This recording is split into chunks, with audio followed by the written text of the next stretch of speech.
I'm Commander Dave Mendez, retired from the military, United States Navy. I did 26 years in the Navy. I did 13 years active and 13 years reserve. I was basically enlisted back in 1986 into the nuclear power program, and then picked up a ROTC scholarship, came back home to RPI to be with my high school sweetheart, and picked up a pilot slot, and then got commissioned and flew P3s for the Navy all the way up to 2007. And then I fly for FedEx right now. Is my civilian job. I'll fly 767s for FedEx right now. So that's my what I did now in the military. I did 13 active, like I said, all that flying P3s. And then I got off active duty in 2002, joined the military reserves, and still flew P3s up in Brunswick, Maine, all the way up to 2007 when Brunswick got bracked. So by then I was too senior to go play with other people or other P3 squadrons, so I had to start flying a desk. So from there, I became the director of POW MIA affairs for the Navy, the chief of staff for the Navy History and Heritage Center, and then the Navy Inspector General. We're here to help. So that's my military career. So why we started Veterans Time to Thrive is I put in the brief for you what I am in its most simplest form. I'm trying to build on-base housing away from a base, a military installation. And all military reservists or all military personnel, we're designed or trained to support each other. And we can support each other in a way that the civilian population cannot, nor the veteran administration has been capable of. So in 2010 to 2011, I had to deploy to Iraq for 1 year boots on ground, as it's called. And when I was in Iraq, that's where I really saw the shortcomings of the Veterans Administration and all the problems that veterans were having coming home. For example, when I got activated, I'm up here in upstate New York, but I was drilling out of Brunswick, not Brunswick, I was drilling out of Washington, D.C. at the time. And so when I left for Iraq, my wife or family, we just had our youngest child. We're empty nurses by then, but the youngest was in, I think, 9th grade at that time. So I left for a year. They didn't have any support. They had our friends, which was a great support system, but they really can't relate the way other military personnel can relate to. You know, they're not watching the news, wondering what's going on, wondering what's happening in Iraq and stuff like that. So anyway, I got deployed. My wife and child didn't have really the support they needed back home.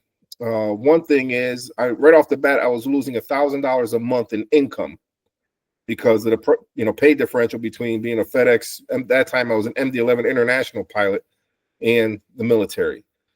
I got there in November of 2010, and the Air Force major that I relieved committed suicide in December of 2010, leaving his wife and 2 children. So right off the bat, less than 2 months into it, and I'm dealing with the person I was supposed to relieve committed suicide, and I'm having to explain that to everybody he was working with. Later on in that same deployment, Air Force Lieutenant Colonel who worked for me got served divorce papers. So, he couldn't do his mission, and he was pretty much, I had to restrain him to the base for probably a week. We get back home, a Navy commander that I was with committed suicide, and just 3 months ago, a good buddy of mine, another pilot, he's a pilot at FedEx, and he committed suicide. Really not sure what's going on. It's just, we all have issues from, Iraq. Me personally, I can't drive in traffic because one of the things when I was in Iraq, I would drive with a PTS, personal security detachment. Basically, I had a up armored F-250 in front of me, 2 armored Suburbans, and an F-250 behind me, driving to wherever we had to go. So anytime we're in traffic, you would have to worry about sticky bombs or IEDs or anything like that. So I have a real problem in traffic, but I'm working through it.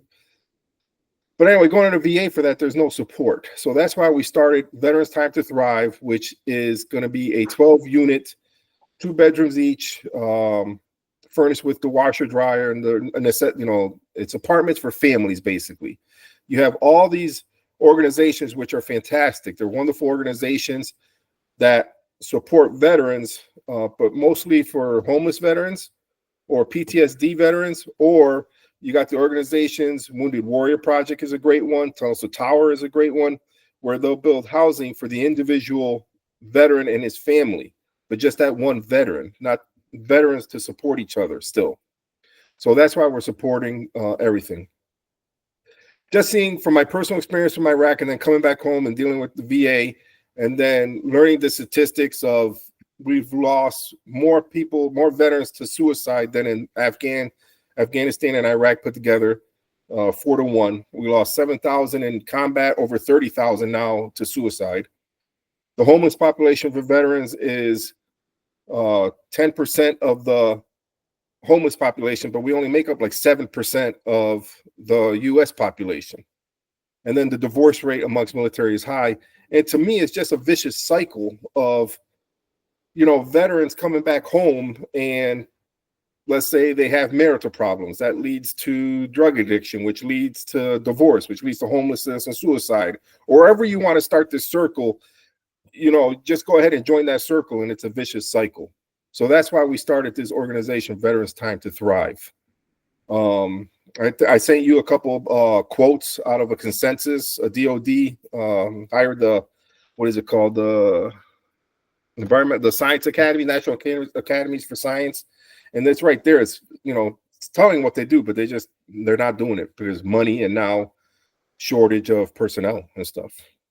And as you know, you got the Ukraine war going on. You got Gaza going on. You got New York State ourselves, where we sent our National Guardsmen to help support the correctional facilities because the correctional facilities are on strike. We send people to California for the wildfires. We're constantly utilizing our reserve and National Guards in a way that they were never meant to be.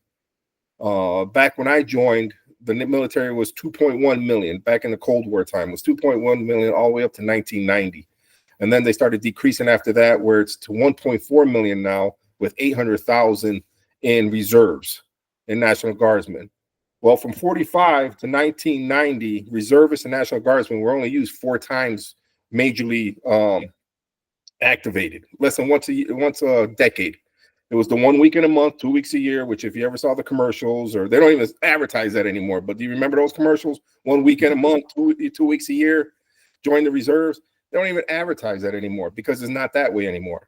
You know, we get mobilized, and back in 2014, there's a new title out, Title 10, that allows the government to activate a reservist or National Guardsman for 1 year. They are mandatory, you know, it's voluntold to get activated for 1 year. 365 boots on ground, as it's called. So that's why we're doing this. We're trying to support veterans and get veterans to support each other. And we believe building this building, veterans will support each other. And I understand it's only 12 units. So it'll be 12 apartments helping 12 families.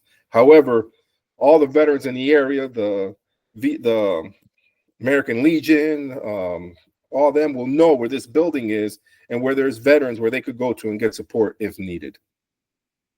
So it sounds like, you know, in addition to a housing opportunity, it's kind of got that built-in support structure, which they're not going to find somewhere else. Yeah. So one of the problems I'm having with building this building is it's for military families. So if I wanted to do something for homeless veterans, there's grants out there. I could get grants. I could do that. But I want to do this for veteran families. So because I'm not doing just homeless or anything like that, the grant opportunities are a lot less and harder to find. So like I said, I got the 12 units. I think I sent you a picture of the building. The first floor is going to be some commercial space for, let's say a veteran wants to start an incubator, like a coffee shop or a photo shop. You know, something where incubator area where they could start a little business themselves, commercial space, and rent it out. And we'll also have some counseling areas for St. Mary's. I've been talking to St. Mary's, and they're willing to help with counseling and stuff. So that's going to be the bottom floor.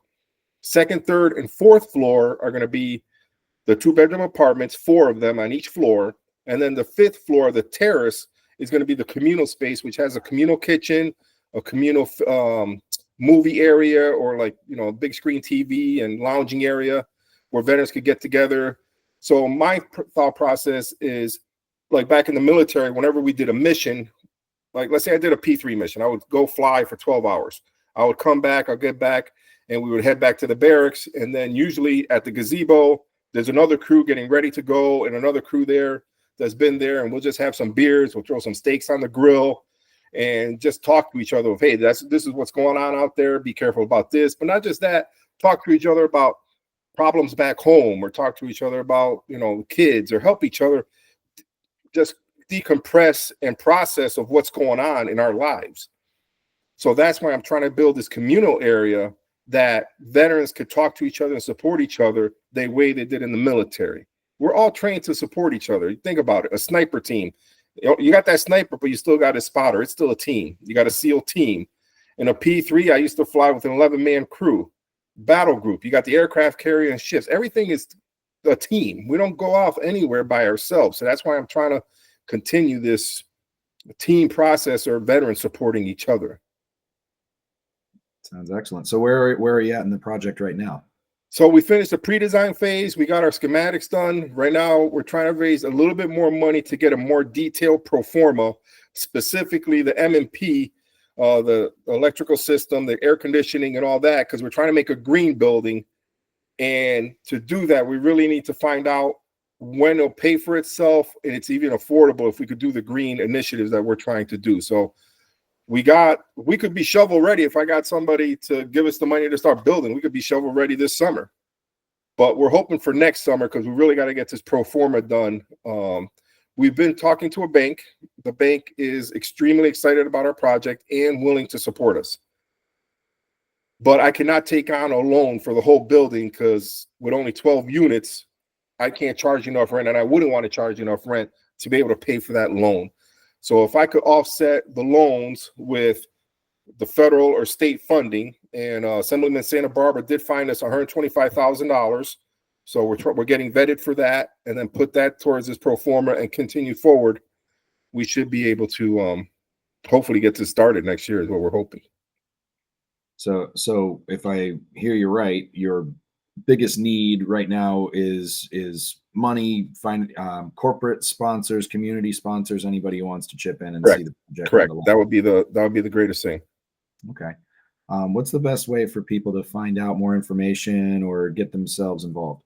We got the website that people can go to, www.vt-3.org. We have our two major fundraisers that we've been doing. We'll have our 4th annual car show coming up in July 12th. That's going to be on the south side at the Veterans Park. And then we got our golf tournament, which is June 13th at Amsterdam Municipal. So those are our two major fundraisers. So if people could attend or support those, that's fantastic. And then events like yourselves, that whenever I'm invited or able to talk to people, I'm more than happy to talk to anybody. So that's great. So are you planning to come out for the games here and pop up? Oh yeah, for sure. We're gonna have a tent and be there, and bring our stuff and excuse me, and explain ourselves, and like I said, the important thing for me, I guess, is we're trying to help veteran families. One of the things that they say with suicide, let's take suicide for example. One of the biggest contributors to suicide, they say, is isolation. When you get people isolated by themselves, and it goes for military and it goes for civilians. I mean, what time of year is most suicides? And Christmas or the holidays, when they're by themselves and they start remembering friends or families or whatever. So isolation is the biggest contributor to suicide. That's why we have a building which is just for veterans, where veterans could talk to each other. That's why we have the communal kitchen. That communal kitchen or the terrace is costing me money, because that's real estate that I can't charge money for. There's no apartments there. But that is the key. That's the heart of this whole building. That's the concept. This is a pilot program. There's nothing like this out there. There's nothing. I have literally talked to Tunnels to Tower. They are creating veteran villages, but it's for homeless veterans. I've looked all over the internet. I've talked to people. You always find, yes, we're building veteran housing for homeless veterans. I have yet to see veteran housing for veteran families where they can live. And, maybe they don't live there forever, but you get the person that's at the base in Saratoga, the naval support activity in Saratoga, or you got the Air National Guard in Schenectady. They're junior enlisted or whatever. They could come. They have a place where they could live for a couple of years and then move on and pay it forward. So that's what we're trying to do. Sounds like a really cool project. I'm glad that we were able to link up with you guys. No, I appreciate it. Thank you so much. Like I said, if nothing else, we're going to go out there and throw heavy things and have a great time and have some beers. There you go. That's never a bad time.